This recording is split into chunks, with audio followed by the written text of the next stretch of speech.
آخرت میں، قیامت میں کون سا فائدہ ہے جو آپ چاہتے ہیں اور وہ درود پاک میں؟ میں ایک چھوٹی سی سمری بیان کر رہا ہوں۔ نیو ایئر ریزولوشنز پر بڑی بات ہوتی ہے کہ جناب یہ سال آپ کیسا گزارنا چاہتے ہیں، زندگی میں کیا بدلاؤ لانا چاہتے ہیں۔ تو لیٹس سٹارٹ فرام درود پاک، کیونکہ اگر میرا دل ہی روشن ہو جائے تو اس سے اچھا فیصلہ کیا ہوگا؟ دل ہی نورانی ہو جائے تو اس سے اچھا ڈیسیژن کیا ہوگا؟ تو اب ذرا اگر ہم کبھی، میں آپ کو ایک سوال کرنا چاہوں گا کہ کبھی بھی فارغ بیٹھے ہو نا تو ایک لسٹ بنائیں کہ what will you want in this دنیا at the time of death and at the time hereafter, اور ان ہیئر آفٹر۔ آپ دنیا میں کیا چاہتے ہیں، مرتے وقت کیا چاہتے ہیں، اور آخرت میں۔ ایک مسلمان ہونے کی حیثیت سے کبھی آپ لسٹ ڈاؤن کیے گا جو جو آپ کی خواہشیں ہیں، کیوں سمجھ لیں گلدستہ آپ کی طرف بڑھاتا ہوں، ہر جملے پر آپ سبحان اللہ بھی اللہ کے ذکر کی نیت سے کہتے جائیے گا تو انشاءاللہ جنت میں درخت بھی لگتا جائے گا۔ آپ اگر چاہتے ہیں کہ آپ کی عزتوں میں اضافہ ہو تو درود پاک پڑھیے۔ آپ چاہتے ہیں کہ آپ کی روزی میں برکت آ جائے، آپ درود پاک پڑھیے۔ آپ چاہتے ہیں کہ ذلت و رسوائی سے محفوظ رہیں تو درود پاک پڑھیے۔ آپ چاہتے ہیں بیماریاں دور ہو جائیں تو درود پاک پڑھیے۔ آپ چاہتے ہیں چہرہ روشن ہو جائے اور دل نورانی ہو جائے تو درود پاک پڑھیے۔ آپ چاہتے ہیں آپ کی زبان میں تاثیر آ جائے، آپ کی باتیں لوگوں کو سمجھ آنے لگ جائیں، آپ کی باتیں دل میں اترنے لگ جائیں، آپ درود پاک پڑھیے۔ آپ چاہتے ہیں کہ جناب قرضے سے، پریشانی سے، ٹینشن سے آپ دور رہیں، بلاؤں سے دور رہیں تو درود پاک پڑھیے۔ آپ چاہتے ہیں کہ مرتے وقت نبی پاک کا دیدار نصیب ہو جائے تو درود پاک پڑھیے۔ آپ چاہتے ہیں کہ ایسے قبر میں جاؤں جیسے نبی پاک اپنے ہاتھوں سے قبر میں اتار رہے ہیں تو درود پاک پڑھیے۔ آپ چاہتے ہیں قیامت تک میری قبر میں نور مصطفیٰ جگمگاتا رہے تو درود پاک پڑھیے۔ اچھا، آپ چاہتے ہیں کہ محشر کے دن نبی پاک کے پرچم تلے اٹھنا نصیب ہو تو درود پاک پڑھیے۔ حوض کوثر پر جاؤں تو میرے آقا مجھے پہچان لیں تو درود پاک پڑھیے۔ اور آپ چاہتے ہیں حساب کتاب آسانی سے ہو جائے تو درود پاک پڑھیے۔ آپ چاہتے ہیں جنت میں آقا اپنے ساتھ لے جائیں تو درود پاک پڑھیے۔ مدینے جانا چاہتے ہیں تو درود پاک پڑھیے، اور نبی پاک کی دید کرنا چاہتے ہیں تو درود پاک پڑھیے۔ اب مجھے سچ بتاؤ کچھ باقی رہ گیا ہے؟ اب اس لسٹ میں اور کچھ باقی ہے جو آپ کو چاہیے تھا اور نہیں میں نے بیان کیا۔ دنیا میں، مرتے وقت اور آخرت میں اور کیا چاہیے کسی مسلمان کو؟ کہ روزی میں برکت رہے، قرضوں میں ڈوبا نہ رہوں، پریشانیوں سے بچتا رہوں، عزتوں میں اضافہ ہو، دل روشن ہو جائے، مرتے وقت آقا کا دیدار ہو جائے، آقا جنت میں ساتھ لے جائے، واٹ ایور آئی نیڈ۔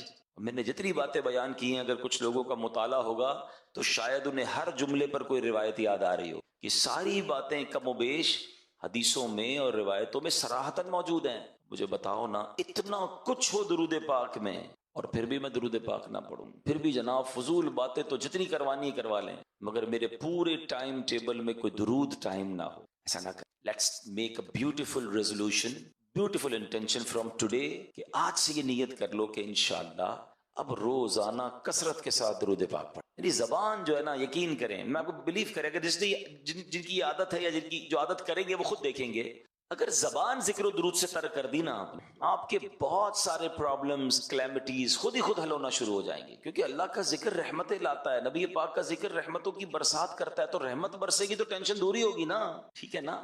اللہ کا ذکر نہیں کرتے کچھ لوگ، پورا پورا دن گزر جاتا ہے، حالانکہ کتنی the best easy good deed, easiest good deed جو ہے، آسان ترین نیکیوں میں سے یہ نیکی ہے کہ بندہ ذکر الہی کرتا رہے، درود پاک پڑھتا رہے۔ بیٹھے بیٹھے نیکیاں مل رہی نا، آپ جاب کرتے ہوں گے، آپ کاروبار کرتے ہوں گے، جاتے ہیں آفس پر، کام کرتے ہیں، ٹائم دیتے ہیں، تب جا کے کچھ ارننگ ہوتی ہے۔ ادھر تو بیٹھے بیٹھے رحمتوں کی برسات شروع ہو، کہیے سبحان اللہ، الحمدللہ، اللہ اکبر۔ میں نے جب شروع کیا تھا تو گھڑی میں 3:03 ہو رہے تھے فیضان احمد کی، ابھی بھی اتری ہیں، یعنی 1 منٹ بھی آگے نہیں بڑھی گھڑی۔ اور میں نے کیا کما لیا اور آپ نے کیا کما لیا؟ اللہ قبول فرما لے۔ حدیث پاک کا مضمون ہے جو ایک بار سبحان اللہ کہے جنت میں درخت لگا دیا ہے۔ الحمدللہ پر جنت کا درخت ہے، اللہ اکبر پر جنت کا درخت ہے۔ اور آپ کو پتہ ہے تمام اذکار میں، تمام ذکر میں سب سے بڑا ذکر، افضل ذکر کون سا؟ افضل الذکر لا الہ الا اللہ، حدیث پاک ہے۔ اچھا، ہم سارے ہی مسلمان چاہتے ہیں، میں کئی بار اپنے بیان میں اس جملے کو ایڈ کرتا ہوں اور اسی نیت سے کرتا ہوں کہ نہ جانے کسی ایک کی بھی عادت پڑ گئی تو چلے مجھے بھی ثواب مل جائے گا۔ اگر میں آج یہ سوال کروں آپ سب سے، کون کون چاہتا ہے مرتے وقت کلمہ نصیب ہو؟ سب نے ہاتھ اٹھا لیا۔ اور کیوں نہ چاہے گا، مسلمان کی تو تمنا یہی ہے اللہ مرتے وقت کلمہ نصیب کرنا۔ کیوں؟ کیونکہ حدیث پاک میں بھی مضمون ملتا ہے نا کہ جس کا آخری کلام لا الہ الا اللہ ہوگا دخل الجنہ، وہ جنت میں داخل ہو جائے، ٹھیک ہے نا؟ لیکن ایک سوال ہے کہ مرتے وقت تو سارے چاہتے ہیں کلمہ پڑھنا، آج پورے دن میں کتنی بار کلمہ، پچھلے پورے ہفتے میں کتنی بار ہم نے کلمہ پڑھا ہے؟ یعنی جیتے جی کلمہ پڑھنے کے لیے تیار نہیں ہے، مرتے وقت سارے کلمہ چاہ رہے ہیں. بھائی روز پڑھے نا، کوئی ایک تسبیح تو کلمے کی روز پڑھیں، افضل الذکر ہے. اور لا الہ الا اللہ کہنے پر بھی جنت میں درخت لگا دیا جاتا ہے. اور یاد رکھیے جب بھی آپ برڈن میں ہوتے ہیں نا، زبان سے جملے ادا کرنا مشکل ہو جاتا. کبھی آپ کے سر میں درد ہو، بخار ہو، آپ کو بات کرنے کا جی نہیں چاہتا، کوئی آ کر بات کرے، آپ کہتے ہیں آج تھوڑا سا طبیعت ٹھیک نہیں، آج موڈ نہیں ہے. ایسا ہی نا، you don't want to speak whenever you feel tired or whenever you feel sick.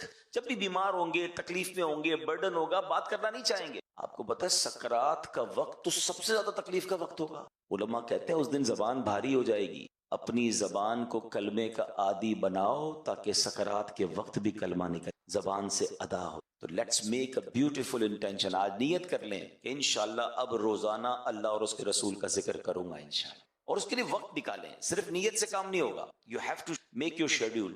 اب آپ کہیں حضرت بزی لائف ہے، الگ سے ٹائم کہاں سے نکالیں؟ آپ اپنے ٹائم کے اندر ہی ٹائم نکال سکتے ہیں. بہت سارے ایسے ٹائم ہوتے ہیں جو فارغ ہوتے ہیں. آپ ڈرائیو کرتے وقت فارغ ہوتے ہوں گے، آپ ٹریول کرتے وقت، آپ کی ظاہر ہے اس وقت ایکٹیویٹی تو نہیں ہے نا، اس وقت ذکر کر لیں. آپ پلان کر لیں کہ جب بھی ٹریول کروں گا میری زبان درود پاک پڑے گی، ذکر اللہ کرے. تسبیح جیب میں رکھنا شروع کر دیں، گاڑی میں رکھنا شروع کر دیں. جب بھی واک کریں تو واکنگ ٹائم کو ذکر درود ٹائم بنا دیں. مزے کو مزہ آ جائے گا. آپ حیران ہو جائیں گے اتنے سارے ذکر اور اتنے سارے درود پڑھ لیں گے آپ. بس بات یہ کہ ذہن بننے کی دیر ہے کہ یار میں یہ چنک آف ٹائمز جو ہیں اس کو یوز کروں. آئیے میں آپ کو ایک بڑا کمال کا ایمان افروز واقعہ سناتا ہوں، اور یقین کریں یہ ہسٹوریکل واقعہ ہے، مگر اس میں آپ کو اسلام کی وسعت، نبی پاک علیہ الصلوۃ والسلام کا بڑا دل، اور پھر سبحان اللہ میرے رب کی رحمت کیسی ہے، یہ سب باتیں آپ کو اس واقعے سے سیکھنے کو ملی. پہلے تو یہ آپ کو یاد ہونا چاہیے کہ سرکار دو عالم صلی اللہ علیہ وسلم کے ایک بڑے ہی پیارے چہیتے صحابی اور چچا، وہ کون ہیں؟ حضرت حمزہ رضی اللہ، امیر طیبہ، ٹھیک ہے نا، جو گئے مدینہ شریف تو سید الشہداء رضی اللہ تعالیٰ عنہ کی مزار پر حاضری دی ہوگی جبل احد پر. تو سید الشہداء سیدنا حمزہ رضی اللہ تعالیٰ عنہ کو جس نے شہید کی، ٹھیک ہے، اس کا نام تھا وحشی. وہ ایک حبشی غلام تھے اور ان کو آرڈر دیا تھا ایک خاتون نے کہ آپ نے جا کر حضرت حمزہ کو ٹارگٹ کر کے آپ نے شہید کرنا. ان کو اس خاتون کو بدلہ لینا تھا بدر کا.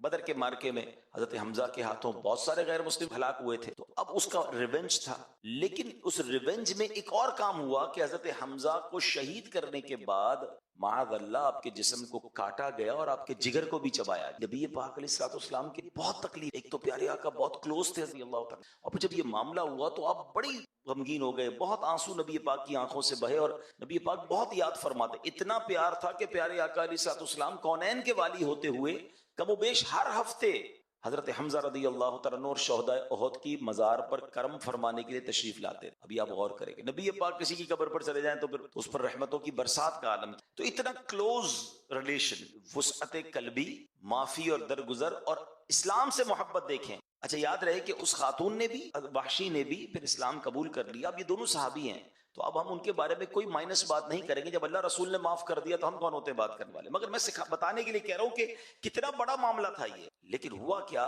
کہ نبی پاک علیہ الصلوۃ والسلام نے اپنا ایک قاصد بھیجا، اپنا ایک نمائندہ بھیجا. کس کے پاس؟ وحشی کے، جو اس وقت ایمان نہیں لائے تھے، کہ وحشی کو جا کر اسلام کی دعوت دو. اب آپ غور کریں کتنی بڑی مہربانی تھی. معاف تو کر دیا مگر کسی کو کفر سے نکال کر اسلام میں داخل کر دینا، اس پر کتنا بڑا احسان ہے. اس کی تو آخرت بن جائے گی نا. تو جب نبی پاک علیہ السلام کے جو نمائندہ تھے وہ وحشی کے پاس پہنچے اور ان کو اسلام کی دعوت دی تو انہوں نے بڑا کمال کا ذکر کر دیا. وہ کہتے ہیں تمہارے نبی علیہ الصلوۃ والسلام سے جا کر کہو کہ اے محمد صلی اللہ علیہ وسلم، آپ مجھے اسلام کی دعوت کیسے دے رہے ہیں؟ کیونکہ آپ تو فرماتے ہیں جس نے کسی جان کو قتل کیا یا اللہ کا شریک ٹھہرایا یا بدکاری کی، قیامت کے دن اس کا عذاب دگنا کر دیا جائے گا اور وہ ہمیشہ اس میں رہے گا. میں نے تو سارے کام کیے، میں نے تو یہ سارے کام کیے، میں قتل بھی تو کیا تھا، حضرت حمزہ کو ہی شہید کر دیا تھا، اور باقی سارے کام تو میں نے تو یہ سارے کام کیے، تو آپ مجھے اسلام کی دعوت کیسے دے رہے ہیں؟ میرے لیے کوئی رخصت ہے؟ میں اسلام قبول بھی کر لوں اور بخشا بھی نہ جاؤں تو پھر کیا فائدہ اسلام قبول کرنے کا؟ آپ سوچیں نیگوشیشن ہو رہی ہے، حالانکہ یہ وہ شخصیت ہے جنہوں نے نبی پاک کے چچا کو شہید کیا ہے. قاصد آئے کہتے ہیں واشی تو یہ کہہ رہے ہیں یا رسول اللہ میں نے تو یہ سارے غلط کام کی، تو میرے لیے کوئی رخصت ہے کہ نہیں ہے؟ اللہ اکبر. تو اب کیا ہوا؟ سبحان اللہ. اب اللہ کریم کی بارگاہ سے ایک آیت، قرآن میں یہ آیت نازل ہوتی ہے الا من تاب وآمن وعمل عملا صالحا. ترجمہ کنز ایمان، مگر جو توبہ کرے اور اچھا، یعنی توبہ کر لے، ایمان لے آئے اور اچھے کام کرے، اب اس کے لیے گنجائش بن جائے گی، اس کی مغفرت ہو جائے گی. یہ قاصد گیا واپس، اگین میسنجر وحشی کے پاس کہ تمہارے لیے آیت آ گئی ہے اور دیکھو یہ ریلیف ملا ہے. وحشی کہتے ہیں ہو سکتا ہے میں یہ عمل نہ کر سکوں, میں نیک عمل نہ کر سکوں, میں پراپر توبہ نہ کر سکوں, ایمان تو لے آؤں گا, تو اس میں گارنٹی تو نہیں ہے, کوئی اور رخصت ہے. اب غور کریں کہ اللہ کریم کی رحمت کا عالم کیا ہے اور نبی پاک کی وسعت قلبی کا عالم کیا ہے. پھر قاصد واپس آیا, کہتے ہیں وحشی کہتا ہے مجھے امید ہے کہ نہ کر سکوں اگر میں ان تمام باتوں پر عمل, تو پھر کیا ہوگا میرا. ایک اور قرآن کی ہائے ہائے اللہ کی رحمت تو دیکھیں. قرآن میں رب ارشاد فرماتا ہے ان اللہ لا یغفر ان یشرک بہ ویغفر ما دون ذلک لمن یشاء. اب کیا اس آیت میں حکم ہوتا ہے, اللہ فرماتا ہے بے شک اللہ اسے نہیں بخشتا کہ اس کے ساتھ کفر کیا جائے, اور کفر سے نیچے جو کچھ ہے جسے چاہے معاف فرما دیتا. یعنی کفر کے بعد تو آلموسٹ سب معاف ہو گیا نا. وہ واپس گئے وحشی کے پاس, مبارک ہو دوسری آیت آ گئی ہے, اب تمہارے لیے اور ریلیف آ گیا ہے. وحشی کہتا ہے اس پہ بھی اللہ نے یہ فرمایا نا اللہ جسے چاہے معاف کرے, ہو سکتا ہے مجھے معاف نہ کرے. لک ایٹ دی وے, اس پہ تو اللہ نے یہ فرمایا نا اللہ جسے چاہے معاف کر دے, مجھے معاف نہ کیا تو مجھے تو گارنٹی چاہیے, کوئی رخصت ہے میرے لیے. اللہ پھر قاصد آتا ہے کہتا ہے حضور وحشی تو یہ اللہ. اب قرآن کی ایک اور آیت, اب ذرا یہ آیت سنیے گا, میرے رب کی مہربانی دیکھیں.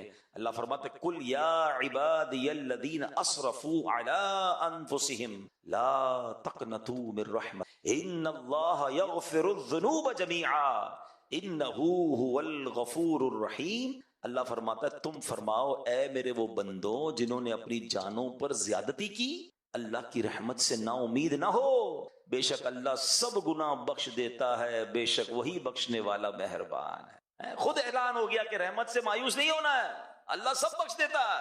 اب وحشی کے پاس پھر قاصد گئے third time. Look at the way of نیکی کی دعوت, دعوت آف اسلام, کہ کسی طرح بندہ مسلمان ہو جائے.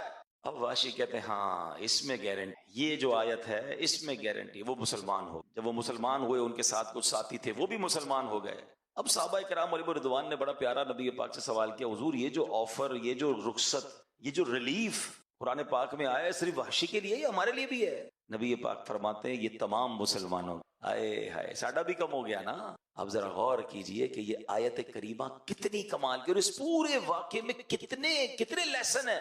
میں کہوں ہم میں سے کوئی ایسا نہیں ہے جس کو کسی نے ایسی تکلیف دی, پاسبل ہی نہیں ہے نا کہ ایسے کیسے تکلیف کو دے جو حضرت وحشی کی طرف سے نبی پاک کو پہنچی تھی. مگر دل اقدس دیکھیں, معافی دیکھیں, درگزر دیکھیں, نہ صرف معاف کر دیا بلکہ اسلام قبول کرنے کے لیے قاصد بھیجا, اور وہ ریکوائرمنٹ کرتے رہے, وہ آرگیومنٹ کرتے رہے, نیگوشیشن کرتے رہے, اور پیارے آقا ان کے لیے ریلیف کوئی نہ کوئی صورت بن جائے. کیا ہم ایسا کبھی سوچ, ہم کیا کسی تکلیف دینے والے کو معاف کریں؟ کیا ہم ہمارے بہت سارے پرابلمز کی ایک بڑی وجہ یہ ریونج لینے کا سوچتے. ہم بعض اوقات انتقام کی آگ میں جلتے ہیں, اور یہ امید انتقام کی آگ جو اتنے لگی ہوئی کہاں ہوتی ہے, ادھر انتقام تو پتہ نہیں کب لیں گے, لیکن یہ روز جلاتی ہے, نہ سونے دیتی ہے, نہ جاگنے دیتی ہے, نہ جناب سکون دیتی ہے. خود ہی آگ لگا لی اپنے دل میں. اگر اس آگ کو بجھا دوں تو کتنا ریلیف ہو جائے گا, کتنا سکون ہو جائے گا. ٹینشن ہی نہیں رہی نا, مجھے بدلے ہی کسی سے نہیں لینا ہے, مجھے میرے دل میں کسی کے لیے نیگیٹو ہے ہی نہیں. اور آپ بلیو کریں, ہمیں ملتے ہیں کبھی کبھی کچھ لوگ کہتے ہیں یار نیند نہیں, سکون نہیں ہے, میں نیند کی گولیاں کھا کے سوتا ہوں, یا رات کو سوتا ہوں تو دماغ چلتا رہتا ہے, سوچتا رہتا ہے. آپ یقین کریں, آپ غور کریں, 2-3 پرابلمز ہو سکتی ہیں. یا تو آپ کے دل میں حسد ہو گیا کسی سے, کیونکہ حسد والا خود ہی چلتا ہے. حسد چیز ہی ایسی ہے کہ مجھے جس سے حسد ہو گیا, جب اس کو ترقی ملے گی مجھے تکلیف ہوگی, اس کو عزت ملے گی مجھے تکلیف ہوگی, وہ مشہور ہو جائے گا مجھے تکلیف ہوگی, پیسے والا ہو جائے گا مجھے تکلیف ہوگی, وہ مزے کر رہا ہے اور میں رو رہا ہوں مجھے تکلیف ہو رہی. کمال کی بیماری ہے کہ جس سے حسد ہے وہ انجوائے کر رہا ہے, اور وہ جتنا انجوائے کر رہا ہے اتنا مجھے تکلیف ہو رہی ہے. تو مجھے کیوں پالنی ہے ایسی بیماری بھائی, ٹھیک ہے نا, جو مجھے ہی تکلیف دے رہی ہے. اس کو کہتے ہی جیلسی ہے, جلن ہی ہے اس میں. اچھا افسوس کی بات ہے دنیا میں بھی جلتا ہے, آخرت میں بھی جلے گا. اتنی خطرناک بھی. حدیث پاک میں آتا ہے حسد نیکیوں کو ایسے کھا جاتا ہے جیسے آگ لکڑی کو کھا جاتی ہے. اب سردیوں میں لوگ لکڑی جلاتے ہیں, کیا ہوتا ہے تھوڑی دیر بعد لکڑی فنش, ختم, راخ. ایسی نیکیاں ختم. اتنی مشکل سے نیکی کروں, نماز پڑھوں, سردی میں وضو کر کے نماز پڑھوں, یا روزے رکھوں, یا تلاوت کروں, یا صدقہ خیرات دوں, اور حسد کر کے سب جلا دوں, تو مجھ سے بڑا بے وقوف کون ہوا بھائی؟ Always try to understand. جس کو سکون سے نیند نہیں آتی نا, یا تو وہ بدگمان ہے کسی کے, نیگیٹو سوچتا ہے, یا اس نے حسد پال لیا ہے, یا ریونج ہے اس کے دل میں, بدلے کی آگ میں جل رہا ہے, اس کو نہیں آئے گی نیند. آپ دل سے سب نکال دو, کلین کر دو, یقین کرو ایسی نیند آئے گی کہ مزے کو مزہ آ جائے. جب مجھے کسی سے ٹینشن ہی نہیں ہے, مسلمان کی خوشیوں میں خوش ہونا شروع. حسد کا اپوزٹ پتہ ہے کیا ہے؟ کہ آپ کو پتا چلے نا یار کسی کو ترقی ملی, آپ انجوائے کریں, یا اللہ ماشاء اللہ سبحان اللہ, اللہ اس کو اور دے, اللہ اس کو اور نواز, مجھے بھی دے دے. دیکھیں یہ دعا کرنے میں کوئی حرج نہیں, اللہ تو نے کو دیا ہے مجھے بھی دے دے, میرے رب کے خزانے بھرے ہوئے ہیں نا, وہ اس کو دے سکتا ہے, آپ کو بھی دے سکتا ہے. لیکن یہ جو تمنا ہوتی ہے نا کہ اس کا چھین کے مجھے مل جائے یا مجھے نہ ملے مگر یہ برباد ہو جائے, یہ حسد ہے, حرام, جہنم میں لے جانے والا. اچھا پھر اس کی جو کانسیکوینسز ہے نا وہ بڑے خطرناک ہے, نیند ہی نہیں آئے گی, ٹینشن بہت ہے, دل جل رہا ہے. اور پیارے آقا سب ایسے شخص کو بھی معاف کر رہے ہیں. تو اب میں اور آپ اس واقعے سے پہلے تو یہ سیکھیں کہ ہم نے معاف کر گزر کر دیکھیں, we are within human, ہم انسانوں کے درمیان جی رہے ہیں نا, انسان سے خطا ہو جاتی ہے. آپ اگر باس ہیں, ایچ او ڈی ہیں, تو آپ کے کسی ساتھ کام کرنے والے سے مسٹیک ہو جائے گی, آپ شوہر ہیں تو سے مسٹیک ہو جائے گی, والدین ہیں بچوں سے مسٹیک ہو سکتی ہے, آپ کہیں بھی ہیں آس پاس کے لوگ مسٹیک کریں گے. اچھا میں خود بھی تو کرتا ہوں نا, آپ بھی تو کرتے ہیں, آپ دوسروں کی مسٹیک یاد کر رہے ہیں, اپنی مسٹیک کیوں بھول رہے ہیں بھائی؟ آپ کی مسٹیک پکڑنے والا کوئی اور ہے مگر آپ دوسروں کی مسٹیک چھوڑ نہیں پا رہے. نہ کریں ایسا. اور یہاں میں بڑی ایک باریک سی بات کہہ کر آگے نکل جاؤں گا. ہم سب کی ایک دعا ہوتی ہے اور اچھی دعا ہے, اور خاص طور پہ جب شب قدر آتی ہے تو سبھی دعا کرتے ہیں, اللہم انک عفو کریم تحب العفو فاعف. اس کا معنی پتہ ہے آپ کو, میننگ بڑا پیارا معنی. اور بلکہ چلیں یہ مشورہ بھی دیتا ہوں, whenever you try to recite any of Arabic supplication, جب بھی آپ کسی عربی دعا کو پڑھیں اس کی میننگ ضرور سمجھائیں, پھر مزہ ہی اور آئے گا. آپ مانگ کیا رہے ہیں آپ کو ہی نہیں پتا ہے, آپ کسی جگہ پر آپ ایپلیکیشن دے رہے ہیں, کوئی کہے کیا لکھا ہے, بولے مجھے نہیں پتا, تو بھی کیسی ایپلیکیشن ہے بھائی, آپ کو ہی نہیں پتا کیا مانگنا ہے. ایپلیکیشن پڑھتے ہیں, سمجھتے ہیں, نہیں سمجھ آتا ٹرانسلیٹ کرتے ہیں, اب تو چیٹ جی پی ٹی پتہ نہیں کدھر کدھر سے ٹرانسلیٹ ہو جاتا ہے. تو بھائی دعا کا بھی تو معنی سمجھو نا, کیا مانگ رہے ہو اللہ سے. آپ بلیو کریں جس دن عربی دعائیں سمجھ آنے لگ گئی آپ کو مزے کو مزہ آ جائے گا, کیونکہ اس میں جو فصاحت ہے, اس میں جو بلاغت ہے, اس میں جو رقت ہے, اللہ اکبر. یہ میرا موضوع نہیں ہے, ورنہ اس پر پھر کبھی بات کریں گے کہ عربک دعاؤں کا ایسنس کیا ہے اور اس کا لطف کیا ہے کہ اس کو سمجھ کے پڑھیں. بہرحال اس دعا پر آتے ہیں. اچھا یہ دعا بھی نبی پاک علیہ السلام نے بیان کی ہے, حدیث پاک کی دعا ہے. بی بی عائشہ صدیقہ رضی اللہ تعالی عنہا نے پیارے آقا سے پوچھا تھا نا کہ حضور شب قدر کو پالوں تو کیا پڑھوں. سبحان اللہ, اللہ کے حبیب بتائیں کہ اللہ سے ایسے مانگو, اس سے اچھی دعا کون سی ہوگی. ڈائریکٹ کوسچن آنسر مل گیا نا. آپ کہتے ہیں نا پیپر آؤٹ ہو جائے, پیپر آؤٹ ہی تو کر دیا نبی پاک نے, جس سے مانگنا ہے اس سے یہ ایسے مانگ لو, رب کے حبیب بتا رہے ہیں. لیکن اس دعا کے معنی کیا, اللہم انک عفو, اے اللہ تحب العفو فاعف, مجھے بھی look at way to ask. مگر اب میں آپ سے ایک سوال کرنا چاہوں, میں اللہ سے تو یہ کہہ رہا ہوں اللہ مجھ تو معافی کو پسند ہے, بندوں کو معاف کر. ایک ایسی دعا ہے کہ میں کہوں یا اللہ تو مجھے معاف کر دے, میں تیرے بندے معاف نہیں کروں گا, میں تو بدلہ لوں گا, میں تو انتظار میں بیٹھا ہوں. کچھ لوگ تو اتنے خطرناک ہوتے ہیں کہ وہ اگلے کی خوشی کا انتظار کر رہے ہوتے ہیں کہ اس کے بچے کی جس دن شادی ہوگی نا اس دن رنگ میں بھنگ ڈالوں گا, اس دن بدلہ لوں گا, اس دن ذلت ذلیل کروں گا, جس دن اس کی پروموشن ہوگی نا, یا جس دن جناب اس کو کوئی ترقی ملے گی, میں اس دن اپنا جو ہے نا غصہ نکالوں گا. استغفر, کتنا گندا سا ہے. کسی مسلمان کی خوشی خراب کرنی ہے آپ کو. خدا کے واسطے سوچیں, وہ رشتہ دار سوچیں کہ اللہ نے اس بھائی کے گھر میں خوشی دی, ارمانوں سے وہ خوشی کر رہا ہے, اور آپ اس نیت سے جا رہے ہو اس خوشی میں, یا نہیں جا رہے ہو اس خوشی میں کہ میں اس کی خوشی کو خراب کروں. ایسا نہ ہو تمہاری ساری خوشی, ایسا کبھی نہیں سوچتے. سنیے کیسی دعا ہے, اللہ میرے سارے گناہ معاف کر دے, میں تیرے بندوں کو معاف نہیں کروں گا. یہ کیسی دعا ہے مجھے بتاؤ نا. مزہ کیا ہے کہ میں پہلے سب کو معاف کروں جس نے بھی مجھے ستایا, تکلیف پہنچائی, اور پھر اللہ سے عرض کروں اے کریم تو سب سے بڑا معاف کر لے, میں تو بندہ ہوں نا, میں نے بندہ ہو کر تیرے سارے بندوں کو معاف ہے, پھر دل سے نکلے گی نا, پھر اس کا لطف بھی اور ہوگا. تو اپنے دلوں کو صاف کیجیے. دس از دا سیکنڈ ریزولوشن. ایک دوسری اچھی نیت کہ دل صاف ہے, دل کلین. یہ حسد, بدگمانی, لیگ پولنگ, یہ بہت سارے اداروں میں چل رہا ہوتا ہے, یار یہ کیوں ترقی کر رہا ہے, اس کو کیوں ترقی مل رہی ہے. دیکھیے یاد رکھیں, پتہ نہیں کیوں ہمارا یہ مائنڈ سیٹ بن جاتا ہے کہ اس کی ترقی میری ترقی میں رکاوٹ ہے. ایسا نہیں ہے, ہر بندہ اپنا نصیب لے کر آتا ہے. یار ایک سمندر ہے, سمندر میں کیا مچھلی کو راستہ ڈھونڈنا پڑتا ہے کہ یہ مچھلی ہٹے گی تو مجھے راستہ ملے گا. اتنا بڑا سمندر ہے اللہ کی رحمت کا, اس کو بھی تیرنے دو, آپ بھی تیرے, آپ اپنے بلبوتے پر آگے بڑھے نا, اس کو پیچھے کر کے آگے کیوں بڑھنا ہے.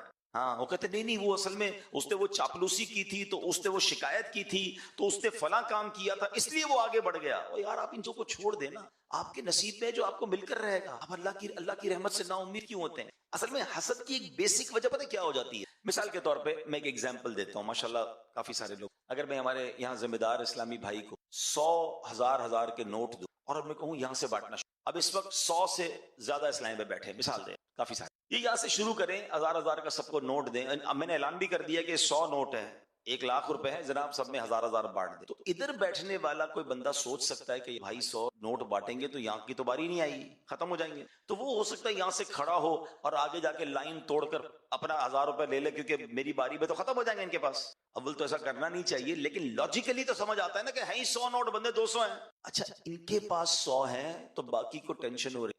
اللہ کے پاس تو محدود نہیں ہے نا، اس کے خزانے تو بھرے ہوئے ہیں نا.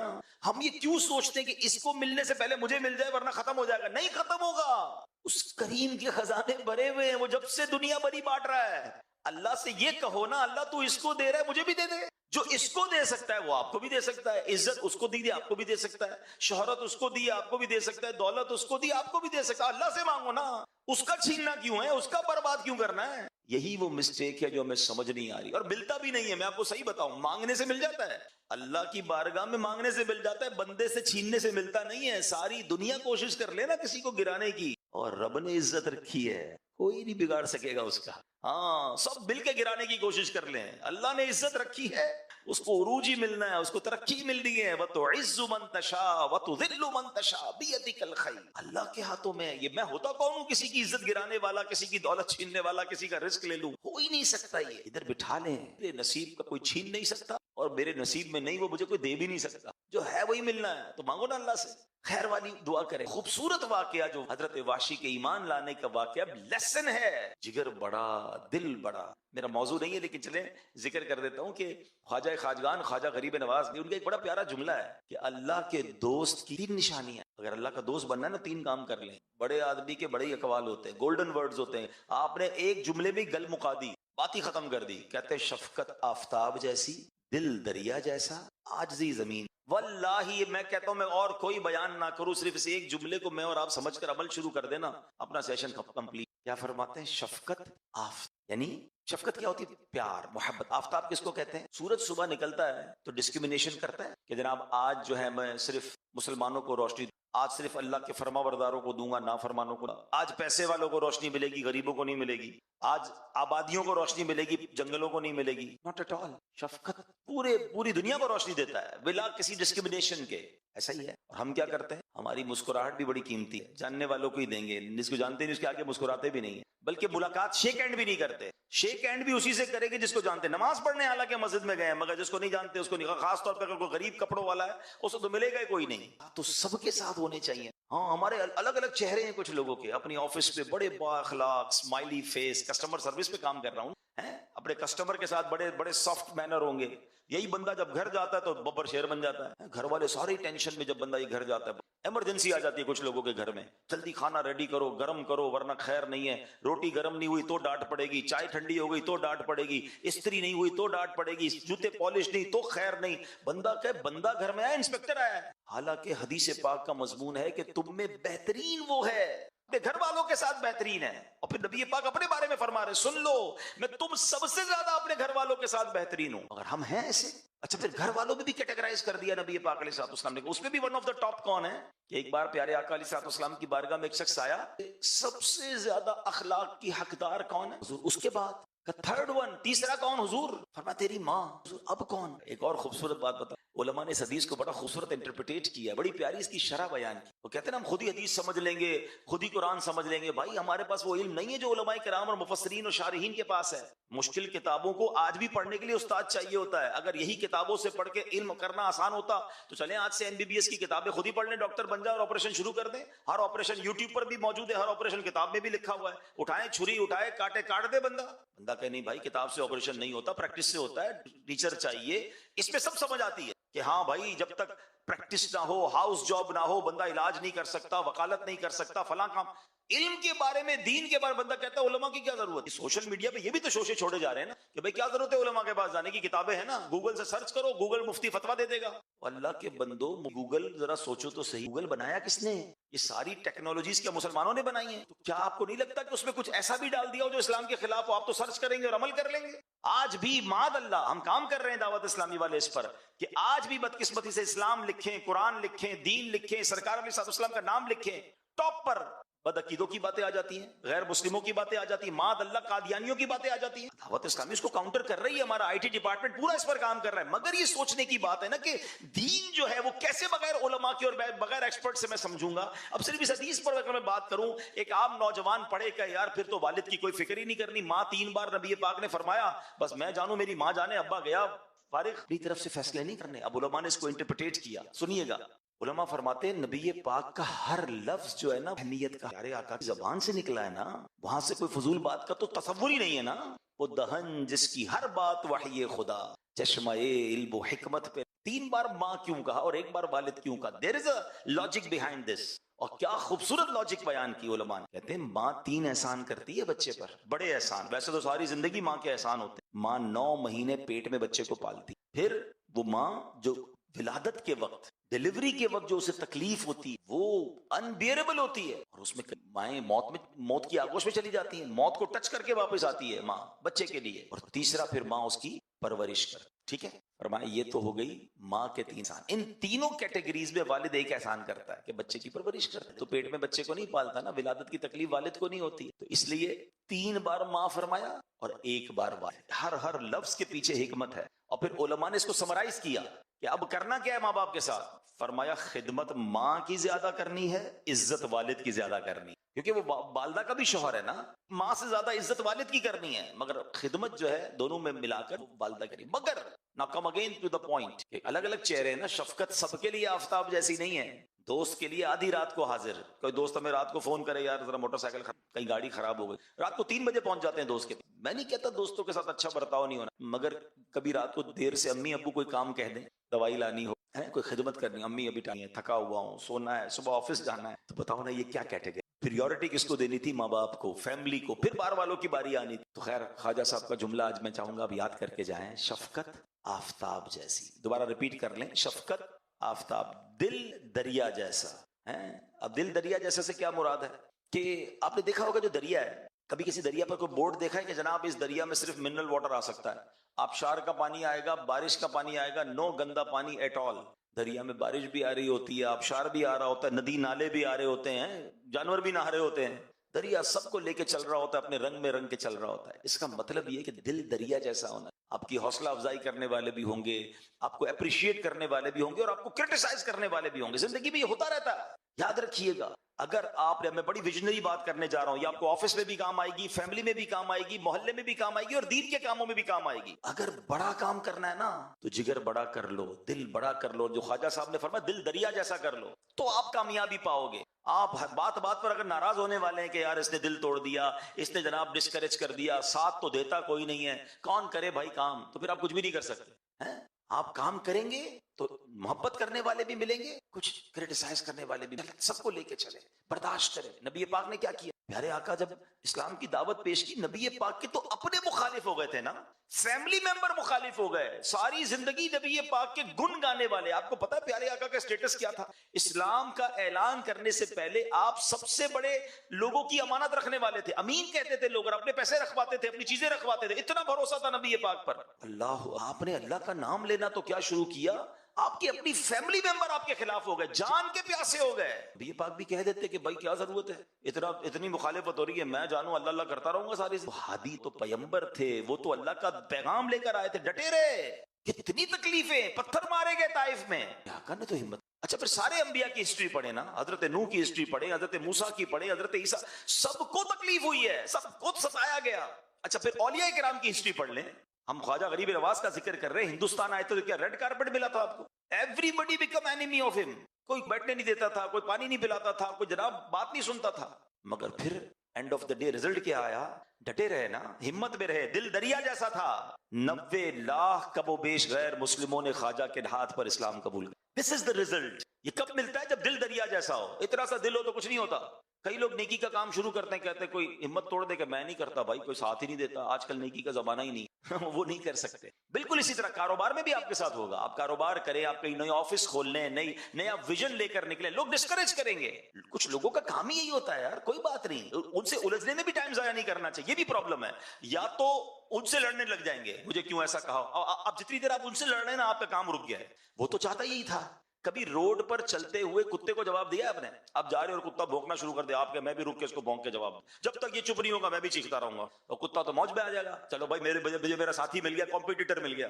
عقل مند کیا کرتے ہیں؟ کتے کا کام بھونکنا، اپنا کام منزل، وہ رستہ نہیں رکتا۔ یہی ویژن جس دن آپ کو مل گیا نا کہ اگر آپ نے کوئی ٹارگٹ پہ پہنچنا ہے تو اپنی منزل کی طرف چلتے رہیں، آپ کو پھول دینے والے بھی ملیں گے، آپ کو کانٹے بچھانے والے بھی ملیں گے، لیکن اگر منزل کی طرف آپ چلتے رہے اور اگر اللہ کی رضا کے لیے کام ہو رہا ہے، اللہ کی رضا ساتھ ہے، نیت اچھی ہے، ایک وقت آئے گا یہ کانٹے بچھانے والے بھی پھول دینے والے بن جائیں۔ اللہ بندوں کو راضی کر دیتا ہے، ایسا ہی تو ہوا نا اولیاء کرام کے ساتھ۔ کیا ہوا؟ پہلے سارے مخالف تھے، آج سارے ہی چاہنے والے۔ مجھے بتاؤ نا، خواجہ صاحب ہمارے نہ خاندان کے ہیں، نہ ہم نے کبھی دیکھا ہے، ہم میں سے کئی اجمیر گئے بھی نہیں ہیں، کوئی خونی رشتہ بھی نہیں ہے، مگر ادھر بستے ہیں خواجہ ہمارے ہیں۔ امام حسین ہم میں سے کئی تو ہو سکتا ہے سیدوں، مگر بہت سارے نہیں ہیں۔ امام حسین سے پیار کیسا ہے یار، اپنے بچے قربان کر دے بندہ امام حسین کے نام پر، کربلا والوں کے نام پر۔ کیوں؟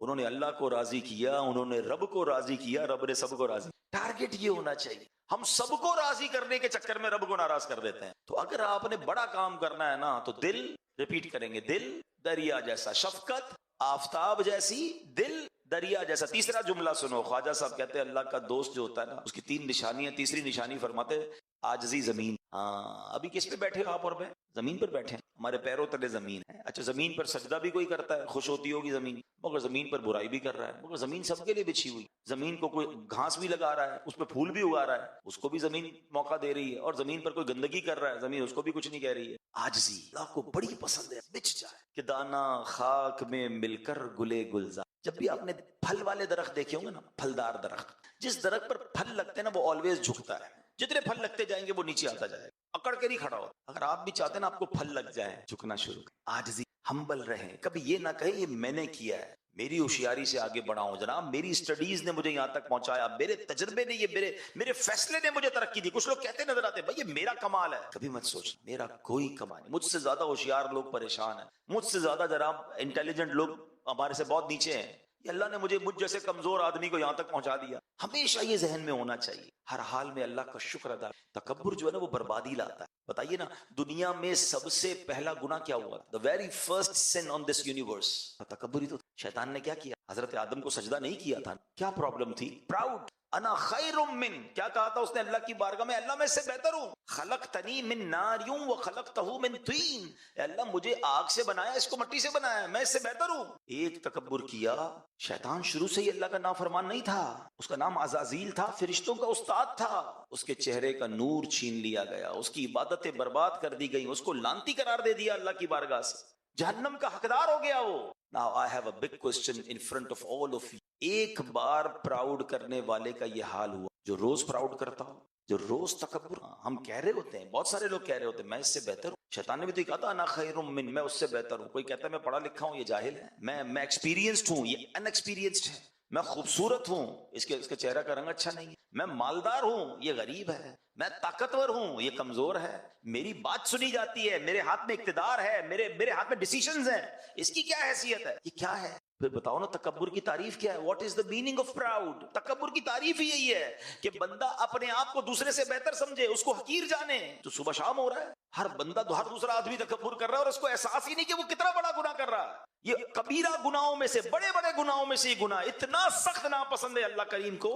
وہ حدیث پاک آپ سب کو تقریباً یاد ہوگی، بچپن سے سن رہے ہیں، جس کے دل میں رائی کے دانے کے برابر تکبر ہوگا جنت میں نہیں جائے گا۔ What is the meaning of رائی کا دانا؟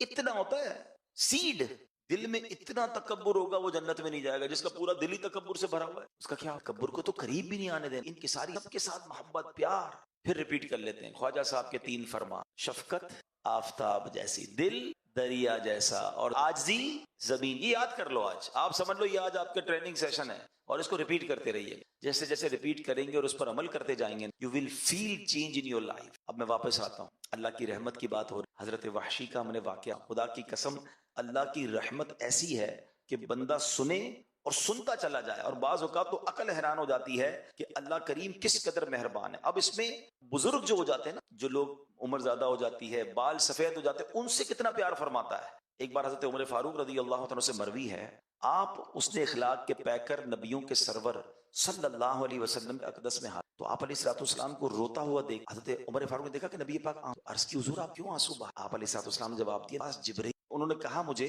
کہ اللہ عز و جل کو حیا آتی کہ وہ کسی ایسے شخص کو عذاب دے جو اسلام میں بوڑھا ہوا ہو. پھر اسلام میں بوڑھے ہونے والے کو حیا کیوں نہیں آتی کہ وہ اللہ عز و جل کی نافرمانی کرتا؟ اللہ فرماتے مجھے حیا آتی ہے میں ایسے بندے کو عذاب دوں کہ جو اسلام میں بوڑھا ہوا ہے, جو بوڑھا ہو کر بھی اللہ کی نافرمانی. پھر سوچئے نبی پاک فرماتے اس کو حیا کیوں نہیں آتی؟ تو کاش یہ بات بھی سمجھ آئے کہ رب ہم سے کتنی ہم پر اس کی رحمت ہمیں بخشنا ہی چاہتی ہے. یقین کریں, دیکھیں نا جو میں نے آپ کو آیت بیان کی کہ اللہ کی رحمت سے مایوس نہیں ہونا, اللہ بخشنے والا مہربان ہے, مگر ہم ہیں جو اللہ سے دور ہو جاتے ہیں, ہم ہیں جو توبہ نہیں کرتے. اللہ کی رحمت پکار رہی ہے کہ میرے بندے آ جاؤ. ایک بار نبی پاک علیہ الصلوۃ والسلام نے بڑا کمال کا ارشاد فرمایا. یہ جو ہماری دنیا میں رحم دلی ہے, محبتیں ہیں, پیار ہے, جانور کی ماں بھی اپنے بچے سے پیار کرتی ہے, انسان کی ماں باپ بھی اپنے بچے سے پیار کرتے ہیں, سب پتہ ہے کیا ہے؟ سنیے. اللہ کے حبیب علیہ السلام فرماتے ہیں اللہ عز و جل نے زمین و آسمان کی تخلیق کے دن 100 رحمتیں پیدا فرمائی. اللہ نے اپنی 100 رحمتیں پیدا فرمائی. ہر رحمت زمین و آسمان کے درمیان طے در طے کر کے رکھ دی. ان میں سے ایک رحمت زمین پر نازل اسی